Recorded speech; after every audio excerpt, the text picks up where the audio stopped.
छान छान गोष्टी मराठीतून. एका हत्तीची गोष्ट. गोष्टीचं नाव आहे हत्तीला शिकविला धडा. एका जंगलात एक प्रचंड वडाचे झाड होते. त्या झाडावर अनेक पक्षी राहत होते. त्या पक्ष्यांमध्येच एका चिमणा चिमणीचाही समावेश होता. चिमणीने आपल्या घरट्यात अंडी ठेवली होती.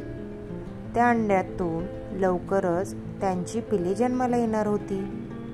एके दिवशी एक दुष्ट हत्ती त्या झाडापाशी आला.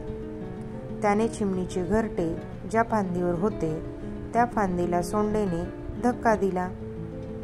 ती फांदी काडकन मोडली. चिमणीचे घरटे खाली पडले आणि सगळीच अंडी फुटून गेली. चिमणा चिमणी मदतीसाठी सुतार पक्षाकडे गेले. सुतार पक्षी त्यांना म्हणाला की त्यांचे मित्र बेडूक आणि माशी त्यांना मदत करू शकतील. ते सगळे एकत्र भेटले आणि त्यांनी हत्तीला धडा शिकविण्याचे ठरविले. दुसऱ्याच दिवशी हत्ती त्याच रस्त्याने चालला होता. एवढ्यात माशी गुणगुणत हत्तीच्या कानात शिरली आणि सुतार पक्षाने हत्तीच्या डोळ्यावर आपली अंकुजीदार चोच मारली. हत्ती दुःखाने कळवळला.